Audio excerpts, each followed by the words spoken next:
Uma criança que foi abusada por homens e mulheres, seria ela fomentadora de mensagens subliminares que os atraíam?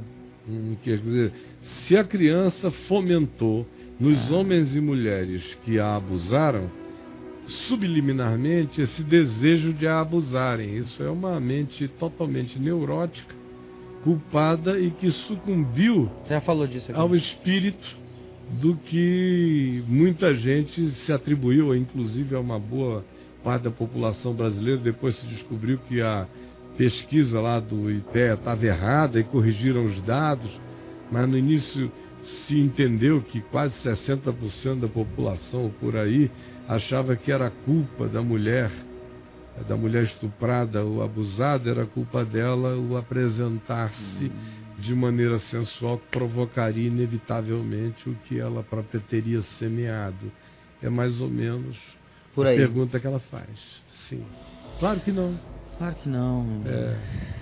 Porque o cara é um safadão mesmo. É. Os abusos sexuais foram com penetrações e atos libidinosos desde os 5 anos de idade. É muito traumatizante. Pergunto-me. Homens e mulheres, né? Homens e mulheres.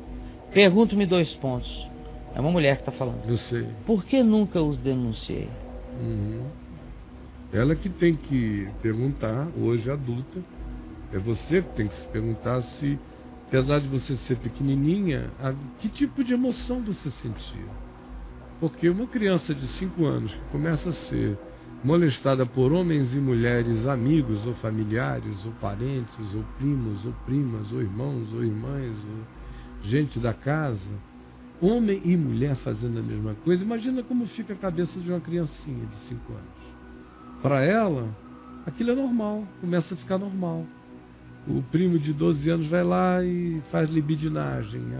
A outra priminha chega lá e brinca com a pepequinha dela. Aí vem outra e ela já está um pouquinho maior e faz uma introduçãozinha de um determinado modo. E homem e mulher fazendo isso. Como é que você acha que fica a cabeça de uma criança? Você que tem que me dizer como a sua ficou. Sim, claro. Eu posso levantar aqui bilhões de alternativas, mas você fala da sua. Então, o que eu suponho é que na sua mente a sexualidade tinha ficado difusa, tenha ficado extremamente indefinida. E que, como foram homens e mulheres a procurarem você, depois que você cresceu um pouco mais, você começou a interpretar esse desejo comum de homens e mulheres virem até você como sendo, quem sabe, um poder de influência sensual subliminar sua sobre eles. E aí, como são homens e mulheres, enquanto você era criança, você não estava se culpando de nada, mas quando você começou a entender o significado disso e a abrangência desse interesse, a leitura que você fez, por alguma razão de natureza moral, espiritual, familiar e religiosa, foi neuroticamente culposa. Eu sou a culpada, devo ter despertado isso, ainda que subliminarmente neles, desde que eu tinha 5 anos de idade, quando na realidade não é assim. Isso já é a interpretação do jovenzinho ou do adulto acerca do que aprendeu e discerniu que com ele foi feito antes.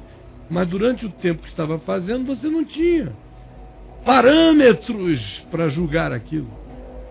Não tinha critérios.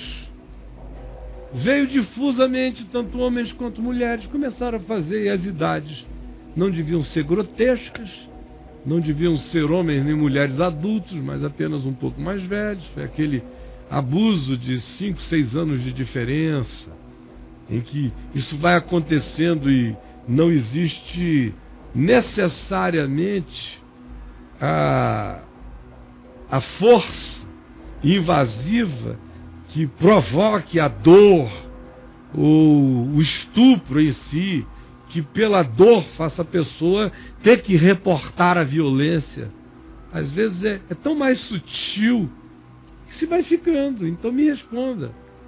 Você não sabia, ficou difuso, indefinido, ao mesmo tempo não era ofensivo quando você era pequeno. Eram pessoas que você queria bem, você não achou que estavam lhe fazendo nenhum mal. Enfim, eu é que lhe pergunto e você me responde. E aí? Aí ela criei uma interpretação contrária de cumplicidade. Eu nunca os denunciei, ficava calada e permitia. Claro. E depois gostava. Uhum. Nunca tratei desse assunto antes. Uhum. Não sou leviana. Uhum. Pelo menos é o que eu acho. Olha, como ela falando de si, Olha como é que é a única resposta da verdade possível, não é? Porque senão a gente especularia 30 possibilidades, mas só interessa ela uma. está se abrindo legal. A que aconteceu com ela. Não sou leviana, pelo menos é o que eu acho. Mas eu traí meus 2 maridos em situações em que me vi totalmente desprezada por eles. Eles a desprezaram. Aí ela traiu. E ela traiu a ambos porque provavelmente ela encontrou na possibilidade da traição uma afirmação da qual ela sentia saudade desde 5 anos de idade, que é a afirmação de ser gostada multiplamente e indefinidamente, tanto por homens quanto por mulheres. A alma é capaz de criar esse alçapão, essa arapuca para si mesma, sem que a pessoa perceba. Mas é apenas minha opinião, vamos lá ver o que ela diz. Depois que eu me separei há 1 ano e meio do meu segundo marido, o homem que ainda amo, mas que tive um casamento muito conturbado, com brigas e todo tipo de agressões, há 1 ano e meio depois da separação, eu optei por ficar só. Tenho lutado. Tem o quê? Eu tenho lutado para tentar me reconstruir e dar prioridade ao relacionamento com Deus. Nas crises de abstinência sexual, desenvolvi vícios masturbatórios, dos quais o pratico, em que penso em mulheres no ato da masturbação para desviar o pensamento do meu ex-segundo marido. Agora mostra uma coisa, como a presença feminina, desde a infância na alma dela, se tornou uma alternativa tranquila para o estímulo erótico dela. Porque ela tem esse potencial, não porque ela seja gay, mas por causa do treinamento, do relaxamento bissexual que ela teve desde os 5 anos de idade com pessoas, como eu já expliquei, próximas, queridas e íntimas, homens e mulheres, que foram libidinosos, mas não chegaram a ser rasgantes. De modo que, em relação aos homens, ela não ficou com a afronta de dizer homem nunca mais. Tanto é que o cara no qual ela tem desejo, esse segundo marido, é homão, complicado, mas é. Mas por outro lado, as mulheres não inexistem para ela como uma alternativa erógena, erótica, suave. Foi o treino que ela teve. Então hoje ela usa isso como um ardil mental.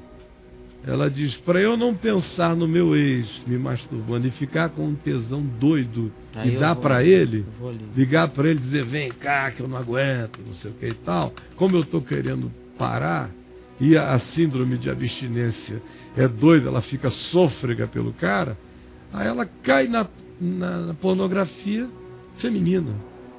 Porque aí ela não se reporta para um membro, não se reporta para aquilo que visceralmente ela quer, que é ser penetrada. Aí ela tem um prazer de superficialidade, um prazer masturbatório, que é o que na maioria das vezes acontece entre uma mulher e outra mulher. Libidinagem e masturbação, fora qualquer outra introdução artificial que se faça. Mas e aí? Então ela faz, né, para desviar o pensamento do meu ex-segundo marido, do qual tivemos uma vida muito intensa, e sinto muito sua falta, sabe? Mas nunca, depois dos abusos por estas mulheres quando criança, eu nunca me envolvi com o mesmo sexo, não. Estou escravizada pelas minhas pulsões. Mas a mente dela tem essa alternativa psicológica para ela desde a infância. Ela tem uma carta na manga. Ela tem. Inconscientemente, claro. Ela tinha. Agora ela sabe que está lá. Não sei como sair disso tudo. Hoje a minha sexualidade está a 1000. Porém não tenho me envolvido com ninguém há 1 ano e 4 meses. As doenças emocionais, como dependência de outro, as doenças sexuais, tipo masturbações, talvez bissexualidade, talvez espirituais, que desenvolvi, me corroem por dentro, sabe, Caio? Embora depois que encontrei você... E ela ainda tem o medo de que essas pulsões sejam um encosto, pelo que ela disse aí, talvez espirituais, não é? Sim, ela associa. Uhum. Ela tem esse medo de ter uma sexualidade de pomba girada. Pomba girada. É. Sim.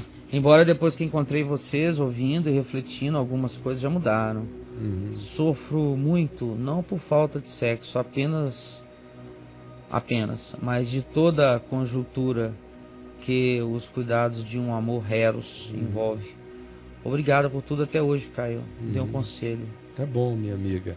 Deixa eu te falar.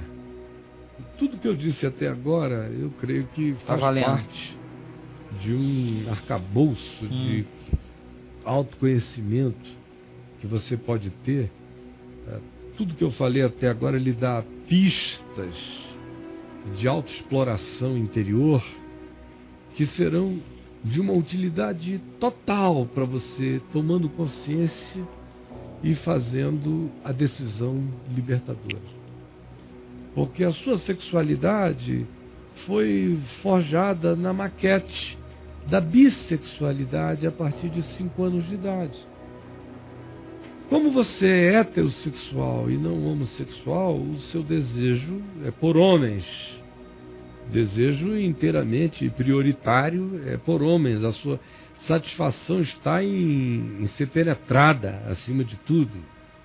O que caracteriza a sua heterossexualidade. O resto tem a ver com um afrouxamento de definição erógena pela prática do que foi feito a você dos 5 anos para frente, tanto por meninos quanto por meninas, deixando você sem a dor traumática de nenhuma das duas presenças, deixando você apenas com a memória e com o prazer, como você mesma disse, como foi ficando depois de um tempo deleitoso. De modo que a associação lúdica que você faz a essas experiências eróticas da infância são todas de natureza positiva. Bom, aí o que aconteceu? Como eram homens e homens querendo você, quando eu digo homens e homens, vamos supor que tenha havido uma variedade de 4 homens e 3 meninas, mais ou menos. Como eram sexos opostos, você desenvolveu a suspeição de que você é habitada por uma sensualidade insuportável. Ora, uma pessoa que fique com a convicção de que dentro dela habita uma sensualidade irresistível, tornar-se-á abrasada, porque a pessoa passa a ter tesão de si mesma. O fato de você se sentir gostosa, desejável, palatável, produz em você, juntamente com essa culpa latente de dizer, deve ter havido na minha infância uma emanação de desejo que alimentou o processo mesmo antes de começar. Aí já traz uma pombagira para a metafísica da sua sexualidade. É uma coisa horrível. Já perverte a pureza até do erro, porque foi só uma coisa infantil da sua parte, era só criança. Se não foi maltratada, não tinha por que ficar chocada. Se foi acarinhada, não tinha por que dizer dói. E não doeu, e o pessoal fez várias vezes, muitas vezes, tantas vezes que você gostou. Então, pelo amor de Deus, não vamos transformar isso num demônio. Vamos tratar disso na dimensão que isso tem. Enxergue isso como isso foi. Entenda o mecanismo, a alquimia das suas pulsões e subtezas, porque elas estão presentes aí. E o seu tesão, que você disse que é insuportável, a sua sofreguidão sexual, o seu desejo que está aí dentro, forte, foi como você revelou há pouco, é fruto desse tesão inconsciente que você tem, por você revelado no fato de que você crê na possibilidade de que você emane algo para os outros. Agora, quem quer que diga eu emano desejo para os outros, vai sentir um tesão enorme em si mesmo.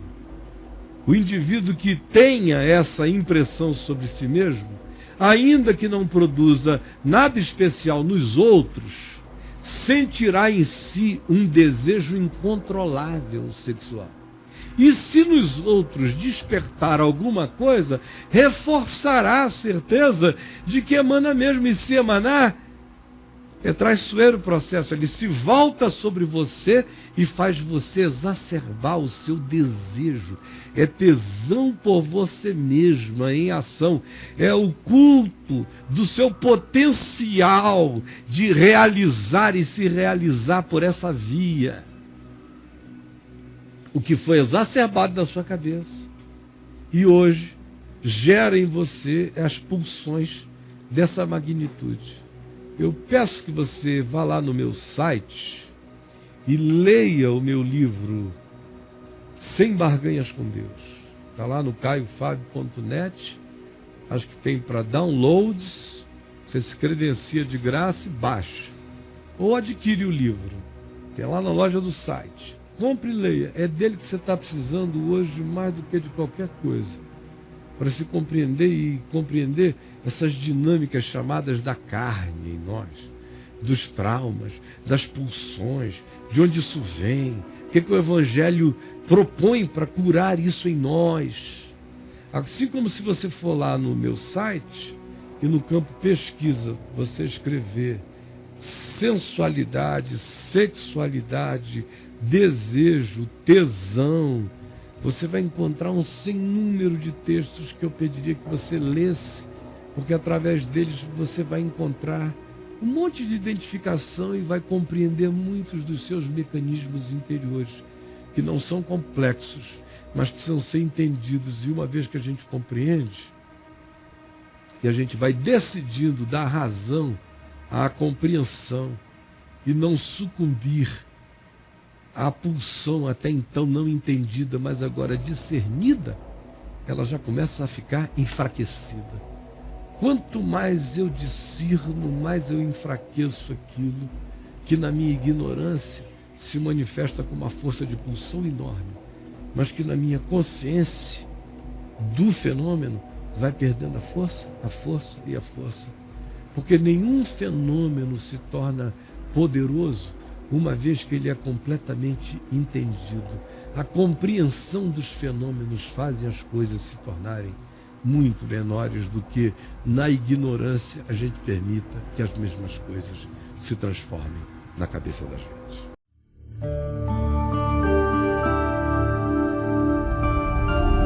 VNV TV, o canal é você.